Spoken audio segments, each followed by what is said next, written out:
السلام علیکم پیارے بچوں، آج ہماری کہانی کا موضوع ہے مرغی کی آپ بیتی۔ جلدی سے میرے چینل کو سبسکرائب کر لیں۔ پیارے دوستو، میرا نام ہنی ہے۔ جب میں چھوٹی سی تھی تو ایک گاؤں میں اپنی ماما، پاپا اور بہن بھائیوں کے ساتھ رہتی تھی۔ ہم وہاں بہت خوش تھے۔ ماما مرغی کے ساتھ ہم کھیتوں میں، گلیوں میں، آنگن میں بھاگتے دوڑتے رہتے۔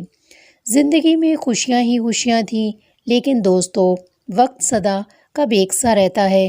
خوشی اور غم کا ساتھ ہمیشہ سے رہا ہے۔ جب میں اور میرے بہن بھائی بڑے ہوئے تو ہمارے غریب مالکن نے ہمیں ایک شخص کے ہاتھ فروخت کر دیا۔ اس شخص نے ہمیں شہر لے جا کر مرغی کا گوشت بیچنے والے کی دکان پر بیچ دیا۔ یہاں ہمیں ایک گندے سے ڈربے میں، جہاں پہلے ہی بہت ساری مرغیاں قید تھیں، بند کر دیا گیا۔ اس سے تنگ آ کر گندے ڈربے میں نہ ڈھنگ کے کھانے کو کچھ ملتا تھا اور نہ ہی پینے کو۔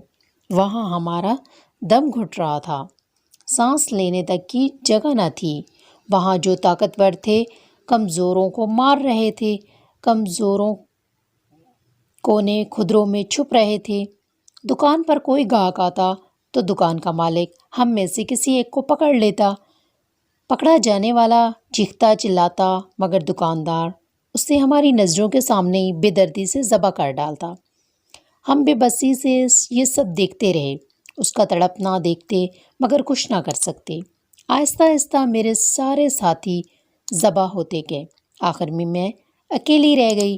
میں ڈر رہی تھی کیونکہ اب باری میری تھی۔ مجھے اپنی مما، اپنے بہن بھائی اور سہیلیاں یاد آ رہی تھیں۔ وہ کھیت، وہ آنگن جہاں میں ہنستی کھیلتی رہتی تھی، سب یاد آ رہا تھا، مگر میں بے بس تھی۔ پھر دکان میں ایک گاہک داخل ہوا۔ وہ نظروں ہی نظروں میں مجھے تول رہا تھا۔ اس نے دکاندار سے کچھ کہا۔ دکاندار اٹھ کر میری طرف بڑھا، ڈر کر ایک کونے میں دبک گئی۔ دکاندار نے ڈربے کا دروازہ کھول کر آگے ہاتھ بڑھایا۔ میں چیخی چلائی مگر اس نے مجھے دبوچ لیا۔ پھر اس نے میرے پروں کو بے دردی سے موڑ کر اپنے پاؤں کے نیچے رکھا اور میری گردن کو پکڑ لیا۔ اس وقت ایک اور گاہک آن پہنچا۔ دکاندار اس سے باتوں میں مصروف ہو گیا۔ اس کی گرفت میرے پروں پر ڈھیلی پڑ گئی۔ میں نے موقع غنیمت جانا اور ایک جھٹکے سے خود کو اس کی گرفت سے آزاد کرا لیا اور چیختی چلاتی ایک طرف کو بھاگ نکلی۔ دکاندار میرے پیچھے بھاگ رہا تھا، لیکن میں اڑتی بھاگتی دکاندار کی نظروں سے اوجھل ہو گئی۔ کھیلتے کھیلتے میں ایک پارک میں جا پہنچی اور جھاڑیوں میں خود کو چھپا لیا۔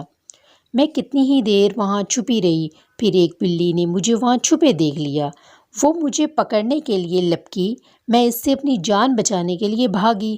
پارک میں بہت سے بچے کھیل رہے تھے۔ ان کی نظر مجھ پر پڑ گئی۔ انہوں نے بلی کو بھگا دیا اور ایک بچہ مجھے پکڑ کر اپنے گھر لے گیا۔ دوستو، وہ بچہ اور اس کے گھر والے بہت اچھے تھے۔ انہوں نے مجھے دانہ کھلایا، میرے لیے لکڑی کا ایک چھوٹا سا گھر بنا دیا۔ میں بھی انہیں روزانہ ایک انڈا دیتی۔ پھر انہوں نے میری بہت سارے انڈے اکٹھے کر لیے اور میں ان انڈوں پر بیٹھ گئی۔ 21-22 دن کے بعد انڈوں سے چھوٹے چھوٹے پیارے پیارے چوزے نکل آئے۔ میں ان چوزوں کو دیکھ کر بہت خوش ہوئی۔ وہ لڑکا اور سب گھر والے بھی میرے ننھے منھے بچوں کو دیکھ کر بہت خوش ہوئے۔ دوستو، اب میرے بچے گھر میں بھاگتے دوڑتے رہتے ہیں اور میں ان کی پیاری پیاری شرارتوں سے خوش ہوتی ہوں اور ان کا بہت خیال رکھتی ہوں، کیونکہ بلیاں اور چیل کوے میرے ننھے بچوں کے دشمن ہیں۔ اس وقت بھی ایک چیل اڑتی ہوئی اس طرف آ رہی ہے۔ مجھے اس سے اپنے بچوں کی حفاظت کرنی ہے۔ اس لیے دوستو، خدا حافظ۔